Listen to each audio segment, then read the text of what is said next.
Good evening, everybody. Yes, live. We wanted to do this nice little special Tommy Time Facebook Frank here. And already I started getting some comments, some Juventinis on Facebook, my friends. How can I report this post in advance there? But guys, thanks for joining.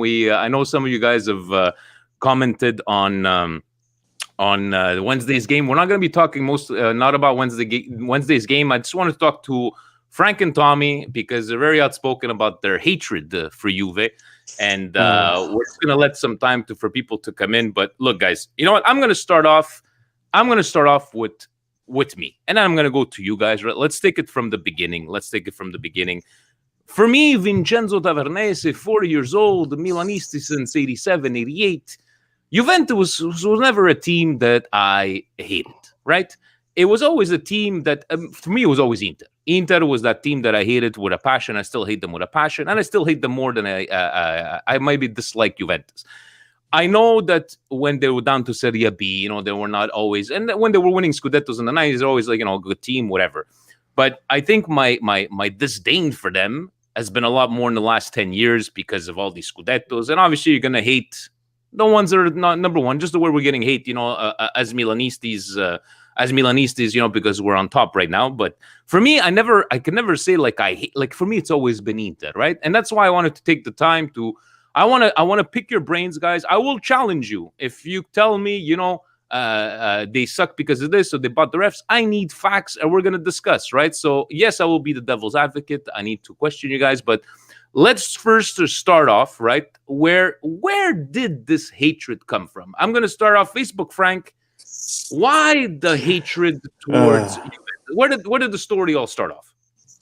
Well, to begin with, I became a Milan fan when I went to Italy back in '89. Right, I had an older brother who was a big Juve fan, still is, and my other older brother followed suit because he, at the time, was a glory seeker. Just like seeing them win. But what stemmed to the hatred before there was a respect between the two of us because hey, they've done good things and they're both they have history. But then as time passed, I'd say '98 it started with the whole doping scandal, and there was the accusations and there was the trial and all that, which ended off with the two doctors in particular that worked for Juventus that were accused of administering performance enhancing drugs to the Juventus squad. They were found guilty. So it started from there. That's the one moment that was the first one because that's when you start questioning, thinking to yourself, are these guys a legitimately good team? And it's unfortunate because they supplied some legitimately good players at the time too. Like you couldn't deny a player like Christian Vieri. He went on to have a great career with Inter, but he started off ripping it with Juventus, and then he went to Atletico Madrid for a bit before he went to Lazio and Inter. Okay, so the snowball effect. The snowball effect did start with the doping scandal, and then it just grew from over there. Okay, Tommy, how about you? Where did this hatred of Juve comes from? Well, from a long time ago, maybe when I was 5 years old. Look, my father is un Milanista. I got my uncle who's un Milanista. My other uncle was another one of my father's brothers, Milanista. My brothers are Milanista. My cousins are all Milanisti. What do you think I'm going to be? I had no choice. I became a Milanista. But my hatred for them started in the 1980s. As people don't know, in 1980, there was il Toto Nero, means that Milan even got Albertosi was betting on games. L'ha pagato il Milan e la Lazio. They went both in Serie B because of the betting of il Toto Nero. But they didn't make la Juventus go to Serie B because even them, they were involved in this Toto Nero.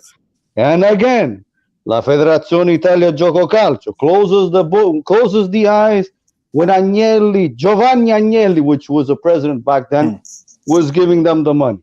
So they closed the eye. They shut the eyes. And that's what I'm telling you. La Federazione Italia Gioco Calcio is a fault. It's a cancer of Italy. These guys. Okay, stop. We need to go through topics. Frank, I know you got a luscious beard, but sometimes the mic we can hear the on the audio there. No problem. Ruffling. Sorry.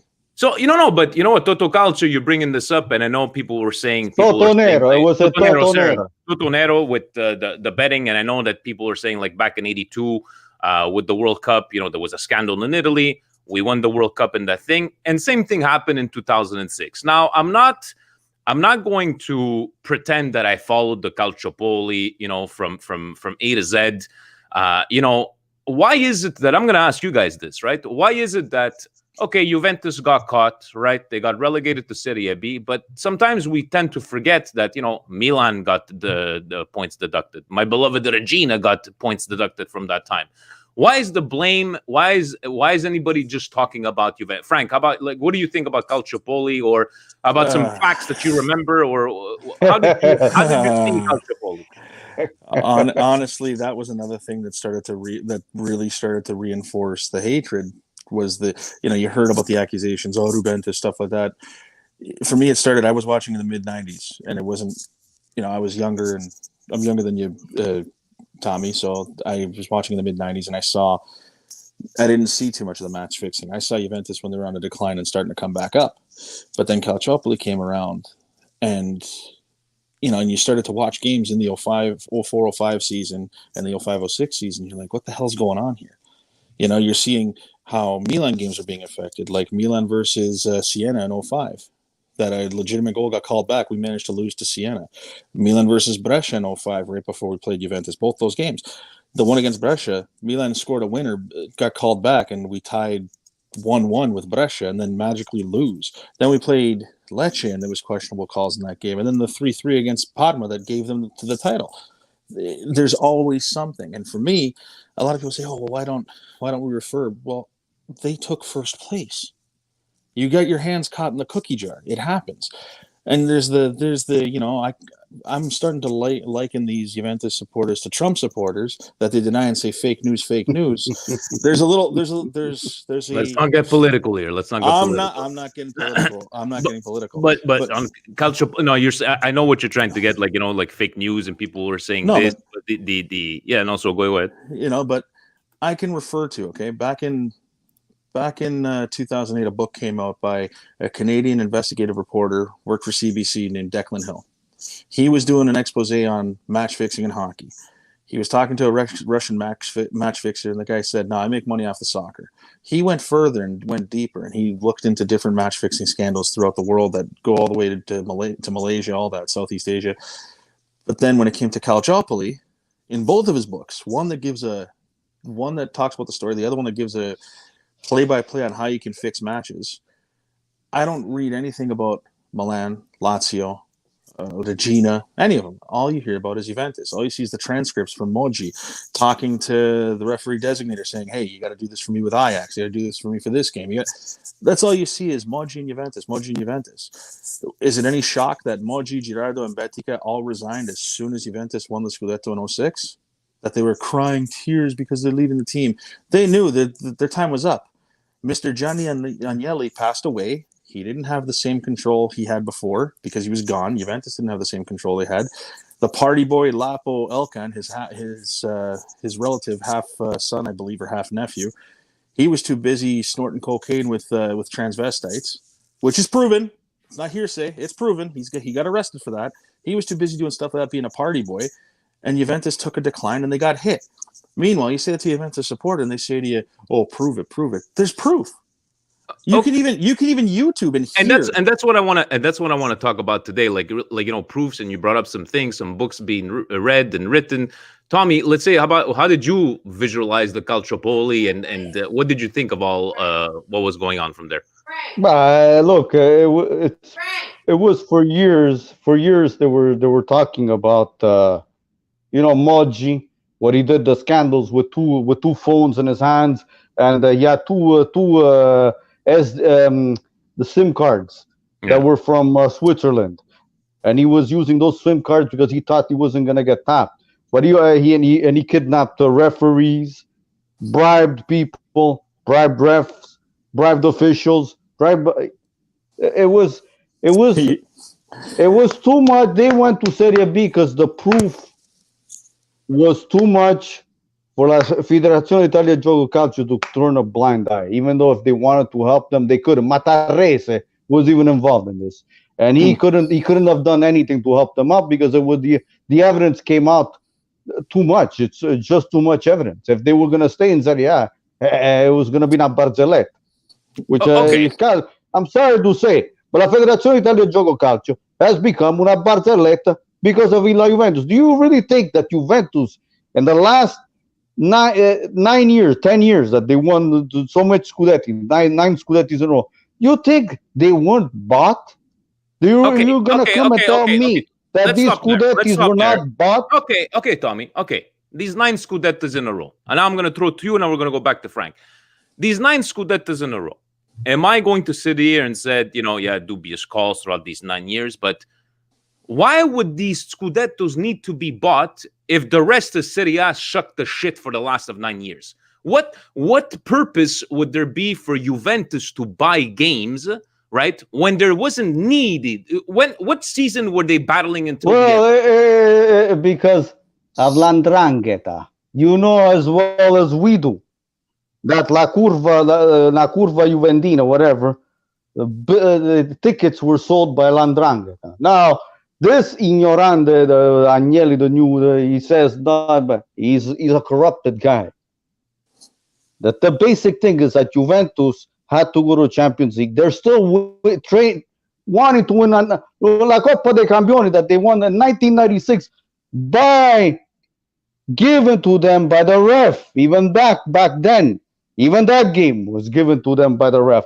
Juventus can, let me tell you something. Internationally, and un grosso zero. That's a big zero. Zero. They could buy Ronaldo. They could even go buy Messi, and they still won't win. Okay, that's a discussion for another day. But can I ask Tommy a question? Yeah. Is Messi is he a mixture of George Best and Lionel Messi together? Messi, yes, that's Tommy's.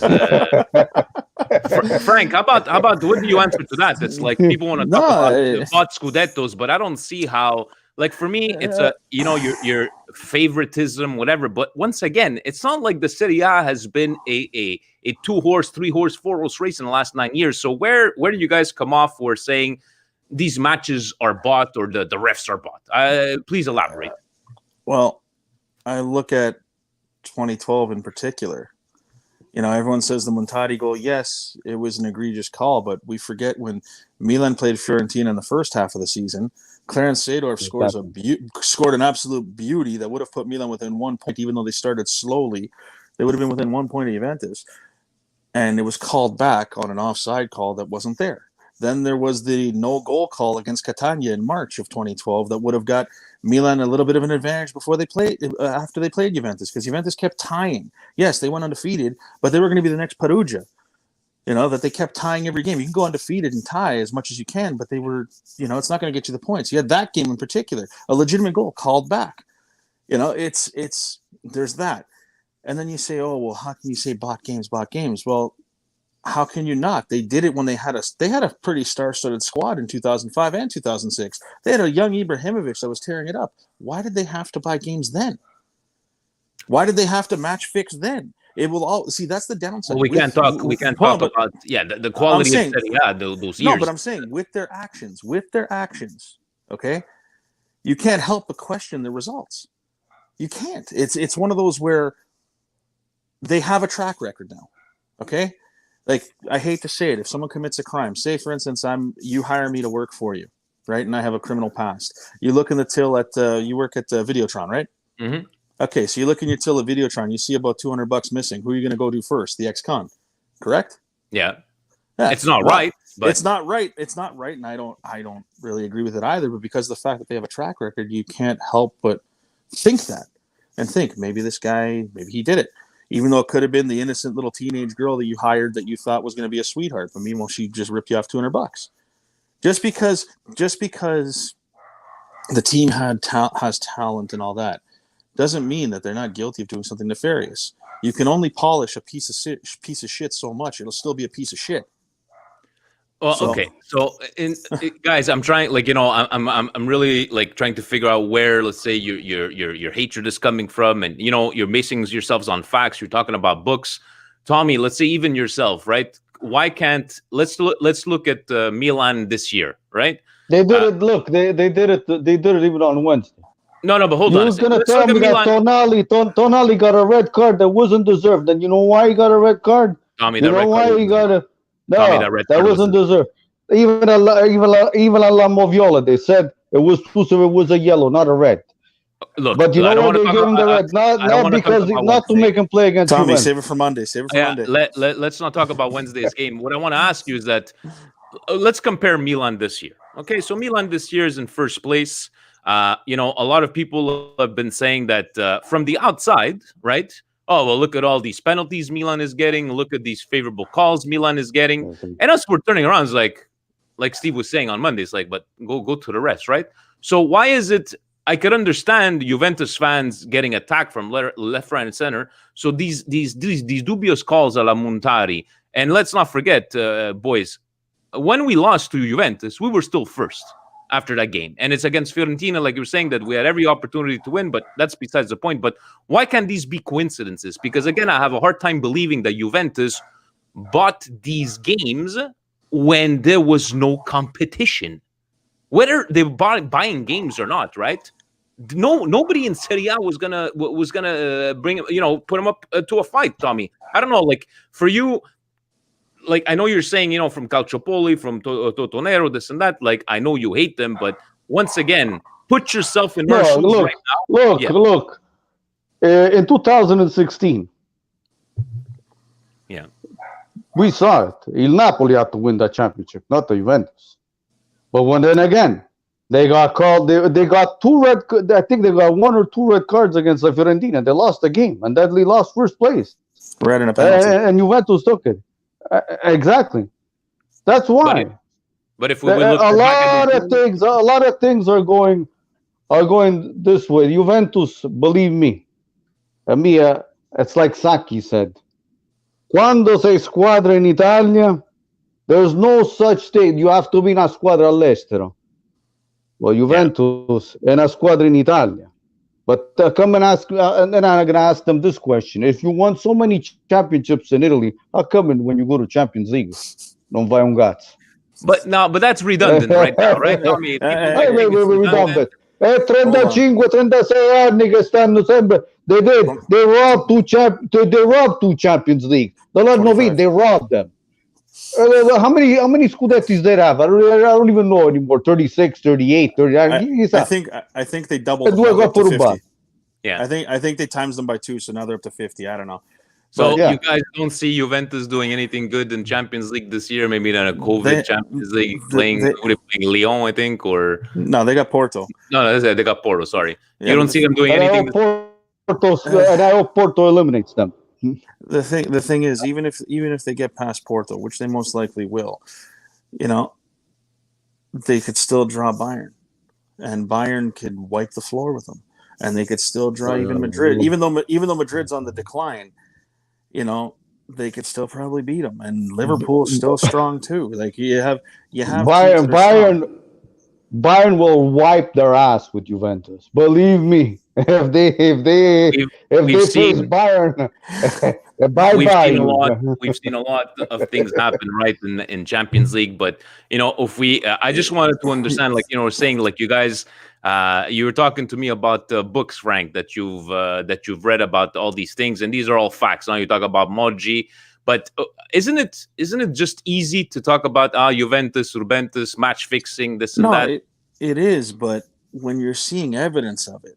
And you're seeing games where you're just like, and it's not even their game. Like their game, you could see strategic fouls. Like I was shocked. Actually, I'm not gonna say that. I'll let you guys talk. No, you could just mention it. You could just mention it. Yeah, go ahead. The first half, there wasn't a Milan yellow card on Wednesday. I was shocked. I was like, wow, we might have a decent game. Because usually there's at least 2 or 3. There's a guy there's a suspension because of it, and there was something called back, and what was a foul for us wasn't one for them, and I was delightfully surprised. But we were not the better team on Wednesday. So we can talk about all these missed calls or anything, but in the end, the right team won. I'm sorry, hold on. We dominated the game. We dominated the game. We just didn't hit We didn't hit the goal, but we dominated the game. La Juventus didn't do fuck all. And then I'll tell you, con tutti sta merda di bidoni that they have, us, we were with 7 players left. Sette giocatori di me. But why? Okay? Why is it? And Why we is it dominated, and we dominated the game. Why can't you? Why is it so hard to admit that we did not dominate the game? Chiesa We dominated. destroyed. I don't know what TV you were watching, but in my book, we dominated the game. Chiesa okay. played well. Dybala linked up with him well. But at the same time, in comparison to where we've been in the past, I wouldn't say dominant, but we didn't play, and especially with the players we had missing, We didn't give up. there was still fight. And you know what? Maybe if something would have been called at 2-1, maybe we would have had a draw if we would have pushed. Maybe if something would have been called again before the end of the game in the 89th minute, maybe we would have got the draw. But the problem is we always have to have those questions. Why? Because it's always the same. It's always a the red same. card wasn't given. It's the same. A red card wasn't given. Okay, Vinny, I want to get away from Wednesday's game. Let's get away from it. Yes, go. Vinny, I sent you a message on a few days before. I said, with Orsato on VAR, I don't have my hopes up. and then I referred to when Juventus played Inter, where Pjanic jumped up and pretty much punched Vecino in the face. It should have been a second yellow out of the game in front of Orsato, no call. Vecino got his second yellow out of the game, and at the time, I believe Inter were up. I got to double check, but I believe Inter were up 2-1, and they ended up losing 3-2. And it's like, this is the thing. And then you do a little more deeper. You dive a little deeper. You get down the rabbit hole. Oh, look, there's photos on Facebook of there's photos all over the internet of Daniele Rossato's brother being the nav body of Juventus, and like that he's a super fan. It's just one of those like, oh, so there's no conflict of interest there. In 2005, 2006, there was conflict of interest where a really good referee in Pierluigi Collina, not just in Italy but in the world, had to retire because he had an advertising deal with Opel, who were Milan's sponsors for that last year. He had to retire because that's conflict of interest. Berlusconi had to step down from being president of Milan because he was still running the country because of conflict of interest. But that's not conflict of interest. Your brother doing like celebrating a Scudetto and saying we're the best. That's not conflict of interest? Come on. It just seems it seems like the rules don't apply. That's what's the biggest. That's the most infuriating thing. And it's always the same referees.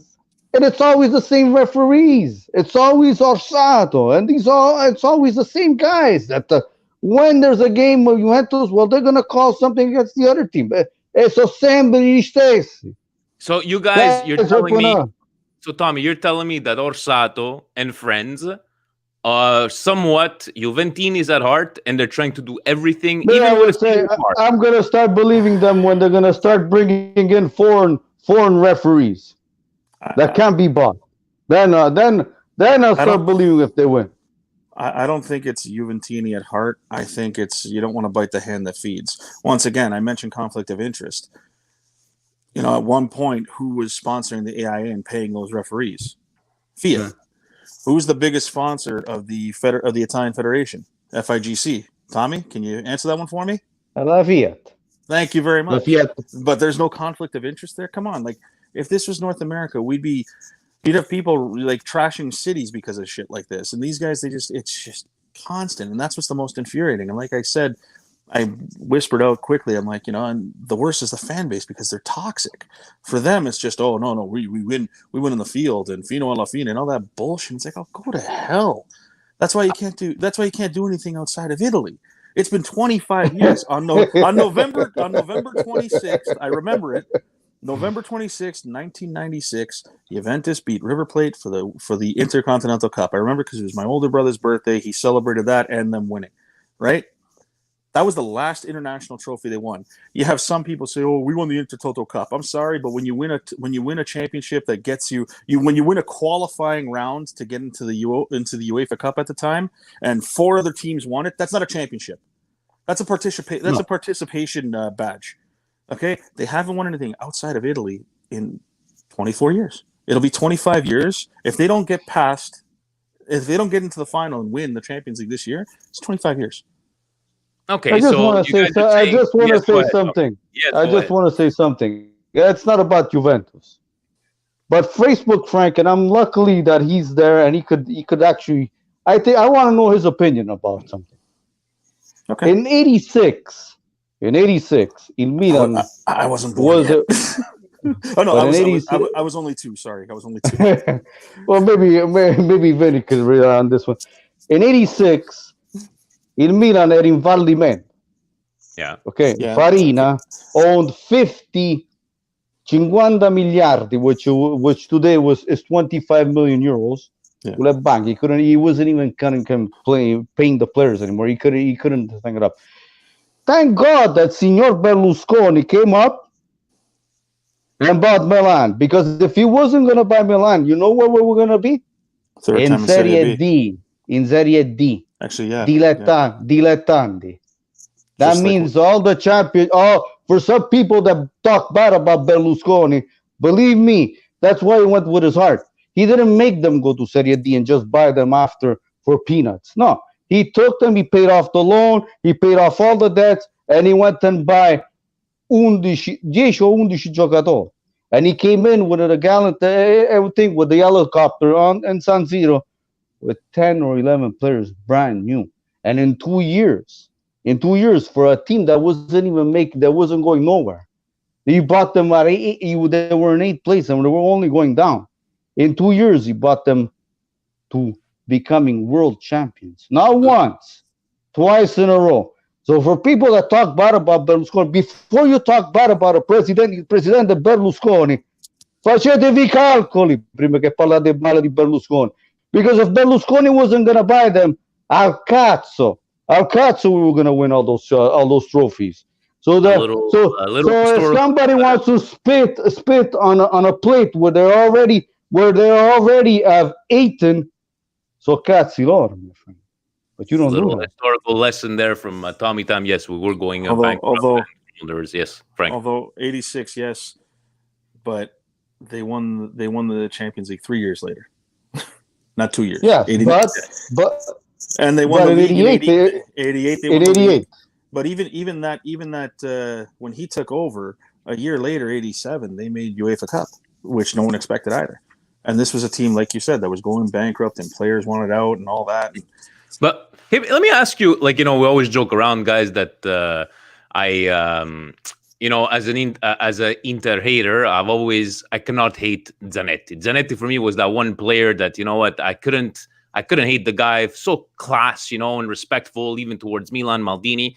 If I had to ask you guys, is there any Juventinis, past or present, that you respected as a person, as a player? Tommy, how about you? Anybody? Inzaghi, only Inzaghi because he came with Milan. But quando stava la Juventus, I didn't like him either. E nessuno, a me della Juventus non mi piace nessuno, fanno tutti schifo, including this cadaver that they have today, that they're talking il grande. Believe me, there's only one Ronaldo. Only one. Not this guy today. The Ronaldo's the Brazilian. He's the real one. Il fenomeno è soltanto il brasiliano. I love asking a question, and Tommy takes a completely 180 turn. But how about you, Frank? Any Juventinis you could say that you respect other than Inzaghi? First off, I'd like to apologize for the shaky camera because I'm holding an iPhone and Tommy made me laugh. So everyone watching, I apologize. With that answer, it was good. For me, I don't really count the guys that crossed over and had success because they became Milan legends. For me, at one point, I did have a bit of respect for Del Piero, but the fact that just when he said we won 2 Scudettos on the field, it's like, no, you didn't. It was proven. Go to hell. You lost my respect for that. And then I had a little bit for Buffon, but then there was a game against Roma, 2014-2015, where there were some dubious calls, penalty calls from outside, a foul outside the box, a goal that was allowed, even though Bonucci was screening, he was screening Roma's goalie, and Buffon had the balls to say to the team that he owns, he said something along the lines of, losers find excuses, winners find a way. And he's the same guy that, I didn't really think the ball went in when it was Montari. But then when he got rightfully so a red card in the Champions League against Real Madrid for putting his hands on a referee and yelling in his face. Yeah, that might be good to yell at your coworker. That's a Serie A referee. That's fine. You could do that to an AIA referee because that's your coworker. You might even be you might be his superior. You might be his manager, right? But to do that to a UEFA referee, you get a red card. And then he had the nerve to say he has a trash can for a heart. You have a trash can of a career, you piece of garbage. Like, go to hell. I'm sorry. Yeah, I know he won a World Cup, and there's probably people commenting right now, oh, this guy's crazy. I'm entitled to my opinion like everyone else. That guy lost respect for me for doing stuff like that. That whole team. How can you respect a team? They win a game against their close rival in dubious fashion, and they leave the stadium yelling, singing "La Capolista se ne va." Like, and at least if you want to, but if people criticize us for dancing to Milan's on fire in our team bus, saying we got to act like we've been there. But you got guys doing that, mocking their opposition in their home ground, and they're supposed to be respected. Like, come on, like act like you've been there. All right, but no, I can't hate on Buffon, guys. I'm sorry, Buffon. Even though, yes, I remember those dubious things, but to me, the good outweighs the bad. Because let's be honest, guys, if it wasn't for Buffon in 06 and all those years, we wouldn't fucking won that World Cup. I don't care what anybody tells me. Buffon won that World Cup. Yes, it was a team effort, but if Buffon was not there, guys, we would have not won the 2006 World Cup. But listen, I get it. Sebastiano Rossi is better than Buffon. Let's go. Tommy, come on. Let's go. Tommy likes my time. Friend. The record, the imbattibilità. Yeah, but Tommy, you can have a record when you're not taking shots on goal, even you. But look who he had in front of him, though. Doesn't matter. Then it's up to Juventus to buy good defensemen. Che guarda che la Juventus fa schifo completamente la difesa. Okay, let's talk Juventinis that you hate. Tommy. All of them, tutti quanti. Give me one specific. Ronaldo e Pirlo. Pirlo, sto cornuto di Pirlo, guarda, che se if I had him in front of him, con le mani, I would have ripped off his beard with my bare hands. Sto cornuto di merda. Hai vinto la Coppa dei Campioni col Milan. Hai vinto la Coppa Intercontinentale col Milan. Hai vinto tutto quello che c'era da vincere col Milan. You won everything with Milan. But when you came to Milan, eri un panchinaro. Tu eri un panchinaro destinato alla panchina. You have to lick Ancelotti's ass that he found you and he found a good place for you. Should have licked Ancelotti's ass. He put him with Redondo and Rui Costa. Rui Costa, by the way, he should thank more him that showed him how to play in that position. Because Rui Costa era un campione. And today, what does he do? He badmouths Milan. E la Juventus è il migliore allenatore, era Conte, questo e quello. Ma sentono poco, pezzo di merda, che se non era per il Milan, tu eri destinato a stare in panchina. Eri un panchinaro. Okay. If it wasn't in Stacchi's era, he would have been in panchina a vita, my friend. I think I'm gonna ask you this, Frank. I think I agree with Tommy, maybe not to that extent, but I think where we stand on Pirlo is because we perceived them for so long during those years as un Milaniste, uno da Milan, and we put him in the same category as the Maldinis and the Baresis. So is the blame to be put? Look, I don't like, to me, non è da Milan because I love what he did with the team, but he could have went anywhere. And I've spoken to this about on the podcast. To me, Pirlo, I have him right over here. But do you think that the people hating on Pirlo is because we stood him up on that pedestal and thought of him as a player, not bandiera? I think it's more to like what Tommy. I'm going to reiterate what Tommy said. Basically, I'm going to reiterate that with Pirlo, he came to us. He was off the scrap heap. He was on loan by Inter to Regina and Brescia. He was a guy that would have been another Baronio or Marazzina, guys that had great potential and didn't follow through. Ancelotti gave him a shot. Oh. Frank, I think you're Anthony. You just froze on us. Tommy, you there? Yes, I'm here. Yeah, I can hear you. We all froze. Oh, no, I think you just froze. We're good over here. Okay, you're back. Sorry, everybody. He trained with a good midfield. He had Albertini alongside him as well, showing him the ropes. He had a leader in Maldini. All that stuff. For me, I didn't care that he went to Milan. that was more me being a little angry with not Milan. I didn't care that he went to Juventus. That was more me being disappointed with Galliani and Berlusconi not giving him the 2 years he wanted. For me, was the fact that he left, puts out a book, and he's like, "Oh, I could have played for Chelsea. I could have played for Real Madrid." And it's like, but when you were with us, and we put you in a position where you were a pillar for our club. You were a focal point. You weren't somebody off the bench that we weren't using properly. That you're looking for playing time. You were the guy. People had to try and fight for playing time from you. You know, we brought in guys like Vikas Dorisu and Vogel who were touted to be good midfielders just to give you a break. They couldn't even tie your shoes. And you badmouth the team in your book. And I know it's to sell whatever, but I know. And every time he's interviewed too, it's like he always has something to say. It's like, buddy, just move on. Move on. I don't know, it sucks, but look, even whether it be your beard making noise on the microphone or Tommy wanting to rip Pirlo's beard with his bare hands, I do have a solution. Manscaped, because it's a perfect thing to be plugging right now. 7,000 RPM. Tommy, you can use this. You go over to Pirlo and Quack. I have something to do from here. You could just shave the one part of your beard with this beautiful LED light. These ceramic little blades, guys. So there's your difference. I need to put that plug there. But I've heard Manscaped. They're very useful. I've even heard that Presidente Marcello has the high top fade on his Manscaped area. That's what I've heard. He bought it from Wish, and he got the lawnmower. Instead of the lawnmower 3.0, he got the snowblower 2.3. So that's why the high top fade. That's why the high top fade on the ball beard's a little too high. Exactly. Okay, guys, let's wrap this. Let's wrap this up. Tommy, the guys. Some of your fans, they like to hear you. Who do you have for us this week in Juventus bidone history? Who can you think of like no bidone alla Juventus?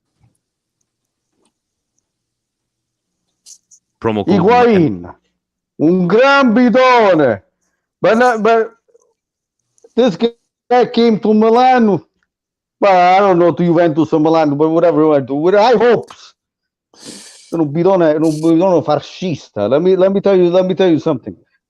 I don't understand how Milan went and grabbed and buy Higuain. This guy, in my book, Higuain, even when he was at Naples, he was a bidone. Napoli, they actually 1 year, I think it was the first year that he was there. And Higuain, Tommy, I'm sorry, this one you're completely off. Look at his Real Madrid years. Tommy, you cannot put Higuain as no bidone.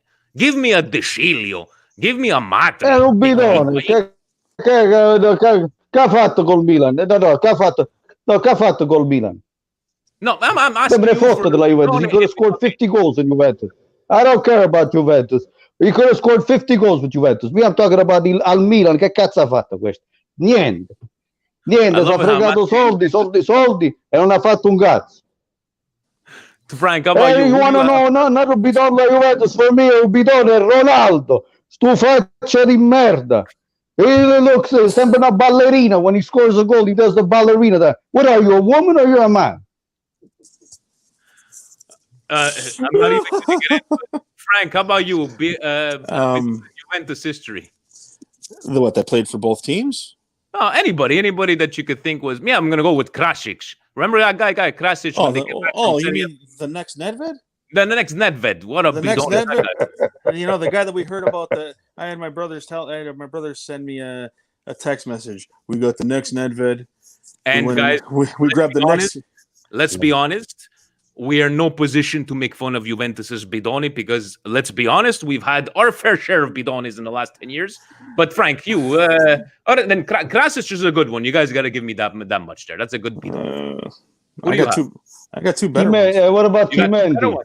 I got two. I got two better ones and they came the same year. Felipe Melo and Alex. Felipe Melo and Alex, those were Felipe Melo was Juventus's answer to Gattuso, and Alex was supposed to be their Kaká, and he was not set to the Kaká. I don't even know where he is. How about Amauri, guys? Didn't Amauri really? Don't bring him up, please. Please don't bring that guy up. Where did he come from? Palermo, and he was really he was horrible at Juventus. He went to Palermo. He was garbage at Juventus, and I don't want to talk about his time at Parma because he kind of burned me. Yeah. I went to go see Milan Parma live back in 2014, and he scored the winning goal. Okay, so bad memory. That's a sore one, and I was just like, you son of a. And I'm not going to say it because just in case one of my kids sees this, I was cursing a blue streak in Italian and English and Barese. Tommy, actually, Tommy, can you reply to this guy? This guy just commented that Milan is garbage. Fan 1221. Can you want to cut a let me tell you something. If he says that Milan is garbage, my friend, gustati la bella partita that happened in June 4-2. You know, when your Juventus were leading 2-0 and it was all vata gusta, va. E un'altra cosa, vata gusta la finale di Champions League of 2003. Right there, Vinny, you say things like, oh, you asked Tommy what players he hates from Juventus. For me, right there, the fan base. And they got even more toxic once the Ronaldo fanboys came in. And it's like, guys, I know you're part of the Google generation. You're too lazy to, Google something. You're too lazy to use the generation you're named after to Google something like, a little bit of history and you make up your own facts. But come on. It's just the nonsense. Oh, Milan's shit. Milan's garbage. They've never won anything. They're a small team. Those are illiterate. They can't read. It's like straight on the guys that have been watching soccer for football for the last 10 years, but buddy, I got it. They probably hate when the typical Milanista says seven Champions League. We have those typical Milanistas as well, guys. And so sette. Yes, as our friend here. That's true. Yes, there is 7. We won 7. Okay, that's an achievement because you have to go on the continent and you have to play different clubs and you have to have referees that are not Italian and you have to win. You have to adapt. You have to play in the fog in Belgrade and win in a shootout. You have to play in your home stadium in Milan and beat Real Madrid 5-0. You have to go and kick ass and take names. That's all there's to it. You have to. Don't forget, Frank. All'andata, we even won that game. Hanno annullato un goal at Gullit that was onside. That's true. They annulled a goal to Gullit that was onside, or else Milan and Real they were going to win 2-1. It would have been a 7-1 aggregate. Milan won 6-1 against Madrid. You go to Madrid in 2003. You go and play in the final qualifying round. You go into a group phase with Bayern Munich and you smash them 2 in a row. You face Real Madrid and Borussia, defending champions Real Madrid in the second group phase and beat them. You beat Borussia Dortmund, who smashed you the year before in the UEFA Cup semifinal and knocked them out in the group phase. Then you beat an Ajax that's star-studded. You don't lose to an Ajax that has maybe 1 or 2 guys that are good. No, you go to an Ajax that has the likes of Van der Vaart, Schneider, Zlatan Ibrahimovic in their club in that roster, and you beat them 3-2. Then you go to a semifinal, beat your rival, and then you beat another former champion in Juventus. That's what you do. That's history.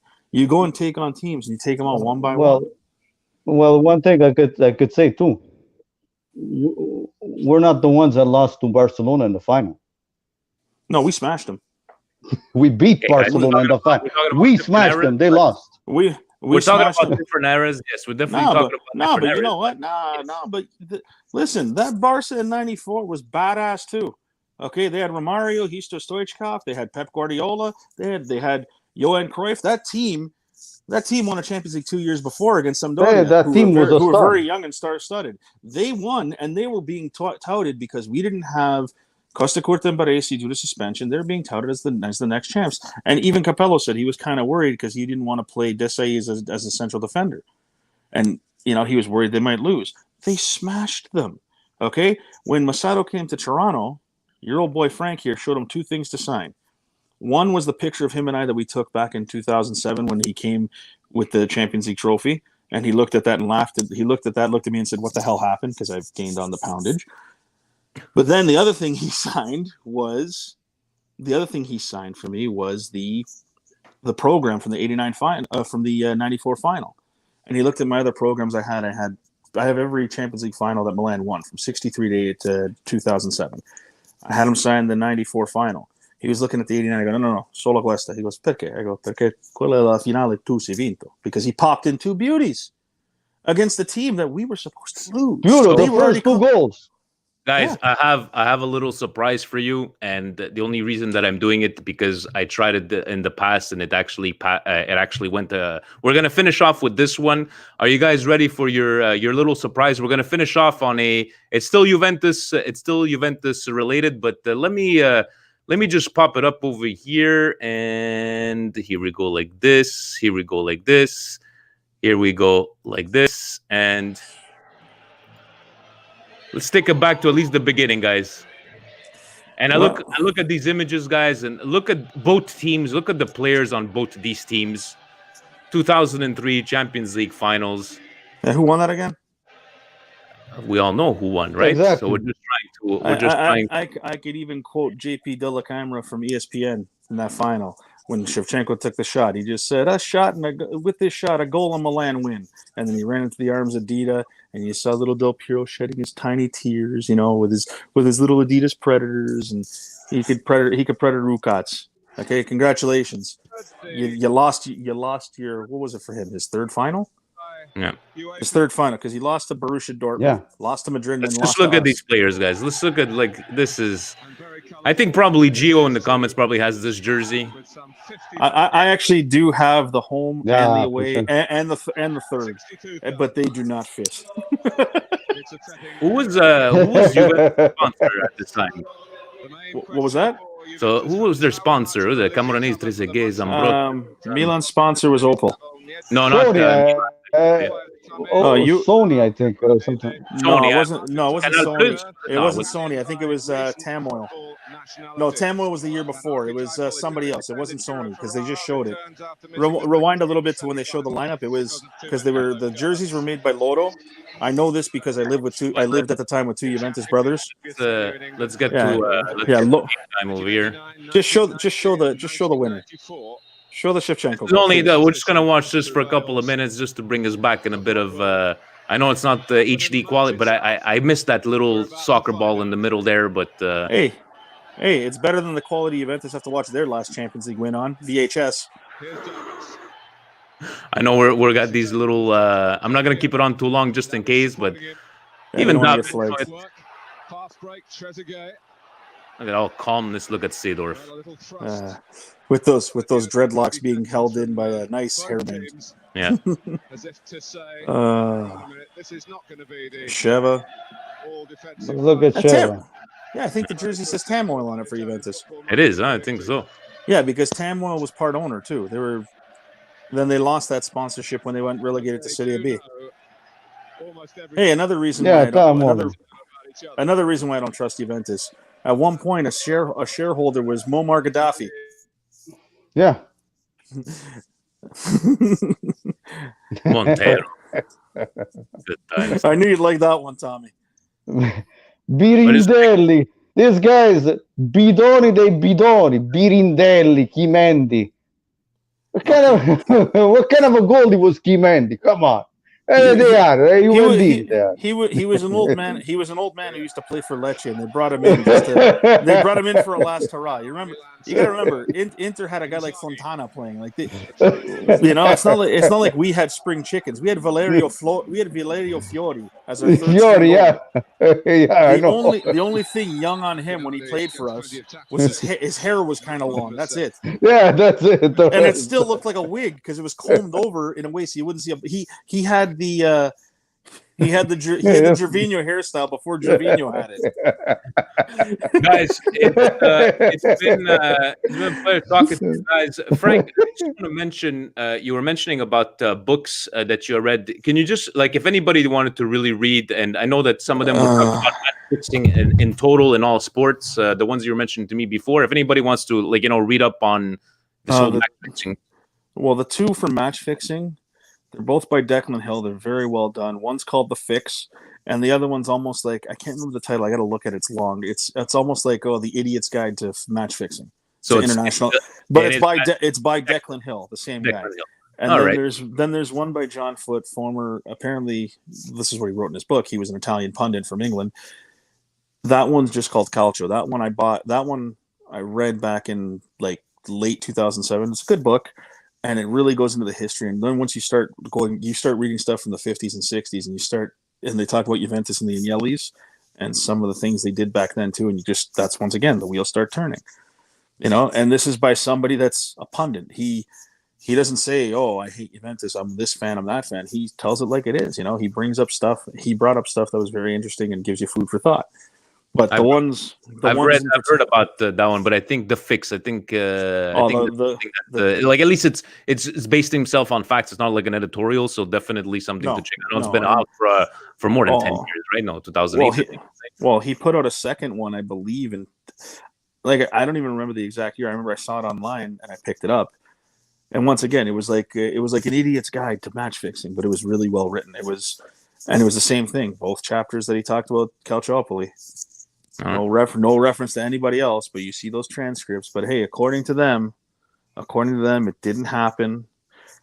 That was Massimo Moratti who banded together to stop Juventus and to win and all that and have dominance over City. Yeah, that's what it was. Meanwhile, you could read the transcripts, or you can even this is the best. You can even go on YouTube and you can search Luciano Moggi Calciopoli, and you actually see a video and you hear the transcripts playing of him blubbering to the police. Oh, and he's admitting what he did, and then you hear the actual transcripts of him asking for help. But hey, it didn't happen.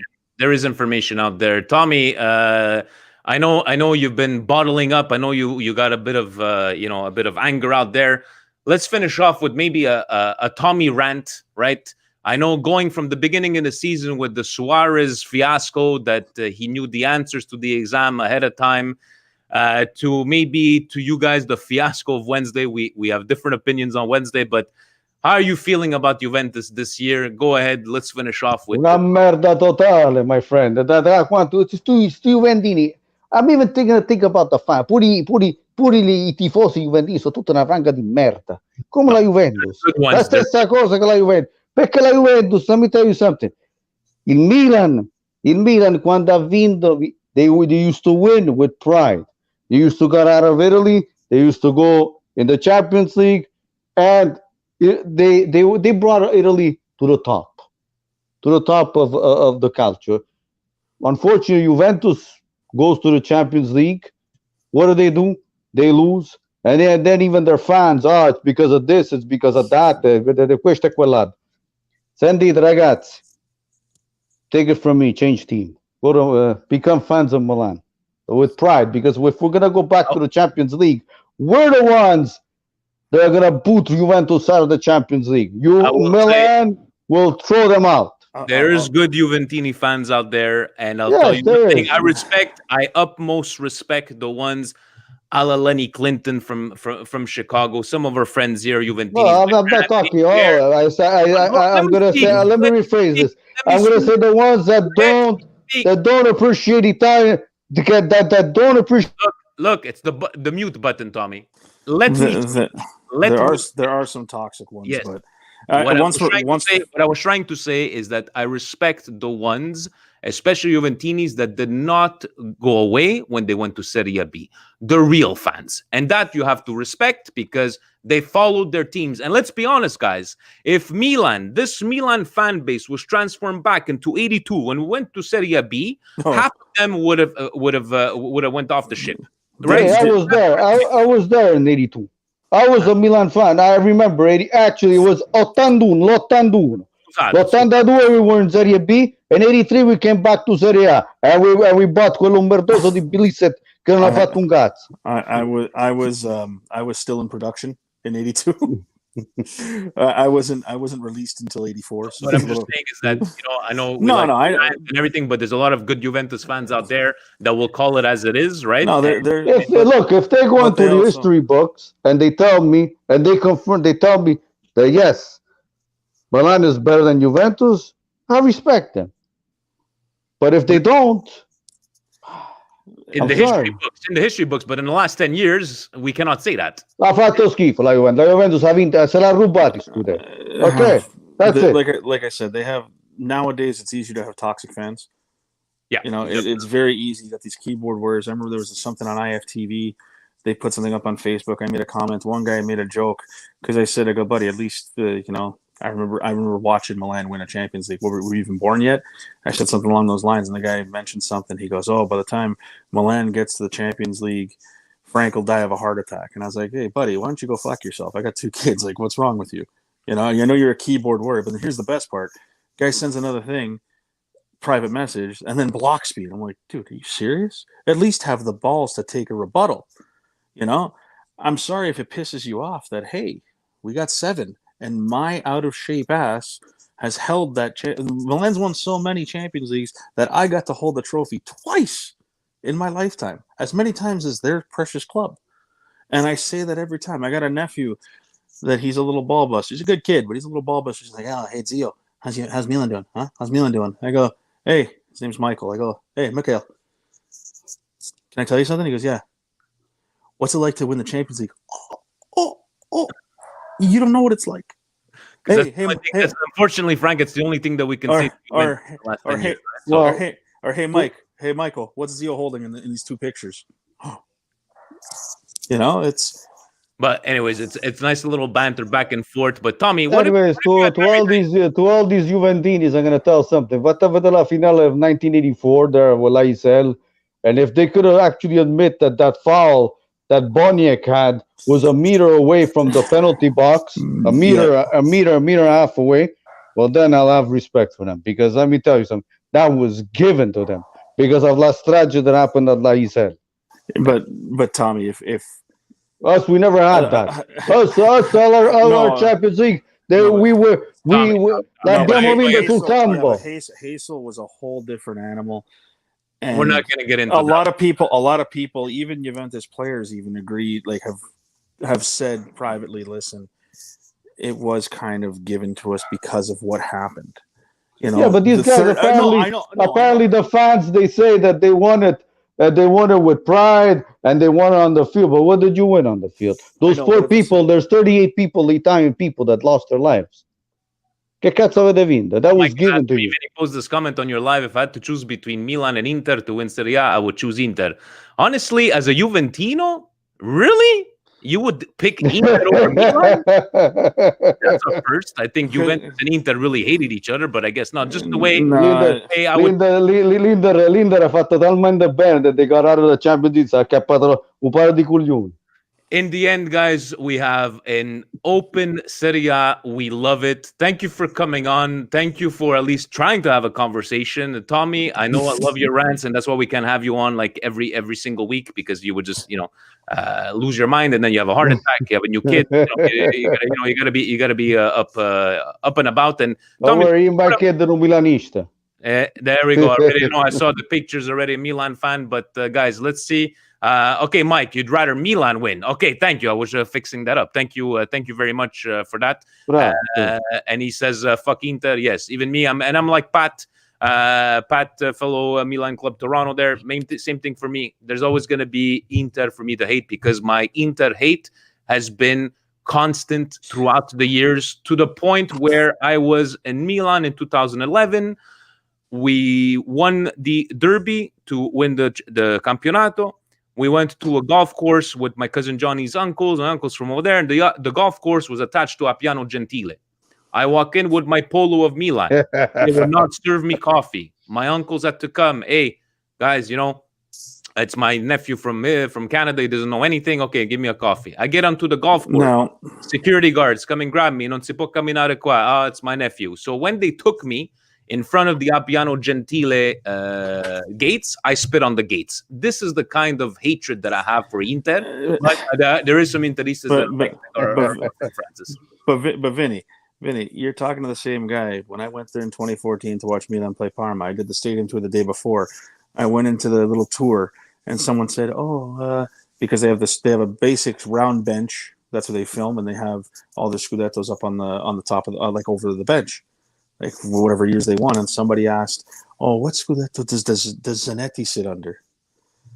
And the tourist, she goes, "Oh, quello di 2005, 2006." I go, "Quello di cartone," and everyone just looked at me, and I'm like, and I just gave a look, like, don't get me wrong, I hate Inter, and their fans can be annoying, but at the same time, you could shut them up pretty quick.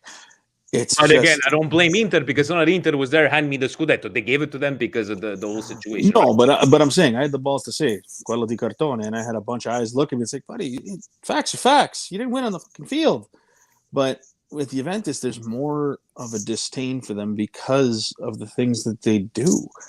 Just these little, they always do these things that are just, they're shady. And I think I told you before we came on, I mentioned a buddy of mine, he watched the game, called me up, and he goes, how the fuck can you watch these guys? It's like watching wrestling. They get away with so much shit. Relax. Don't be trashing wrestling. And SmackDown is playing, and I'm recording it right now. I'm not trashing. I'm just saying that it's. I know. Goes, it's pre-scripted. Like, you could tell. He goes, how the hell can you watch a game with faith and say, okay, I'm going to sit here and watch this game. Maybe they win, maybe they don't, and take the result and say, okay, we won or we lost or we drew. He goes, especially if you lose or you draw to this club. He goes, it's just. When it's not one thing, it's the next. When it's not a guy flopping and then you get a card or they don't get a card or then something's called back or something's allowed. He goes, buddy, I don't know how you could stay watching Serie A. And this is a guy has no interest. He's a German Man United supporter. And he said to me flat, he goes, I don't know how you can watch this stuff. It's worse than WWE. I've always said Serie A was the one league that had the most controversial referee calls. We bring in VAR, first league, and we still have the most controversial calls. But it's been going everywhere. Guys, very quickly, quick prediction for tomorrow. Tommy, what do you think is happening tomorrow? 2-0 Milan. 2-0 Milan. Who's scoring tomorrow? Leao. And the other one, we're going to go with Hernandez. All right, I like that one. Frank, how about you? Any predictions for tomorrow? Well, we might have Çalhanoğlu out. Now, apparently, he might be in. On paper, we got a better team. And we got a better coach. We know that Giampaolo's just not that good. He's not that good. So I would love to see a win to really, it'd be great to see a win, but we'll see what happens. If it happens, it happens. If not, if it happens, it happens. And I'm going to go with tomorrow, guys. Tonali is having a fantastic game. We lost Tommy, guys. Have yourselves a good night. Thank you very much. Have yourselves a fantastic night. We're going into curfew in Quebec. Forza Milan for tomorrow. For anybody on Patreon that's watching tomorrow, 1:45. We're going to do this again, a little pre-game chat. Frank, thank you very much. I didn't have a chance to tell Tommy, thank you very much. But we'll talk very soon. Have yourself a good night. Ciao, guys. See you guys. Ciao.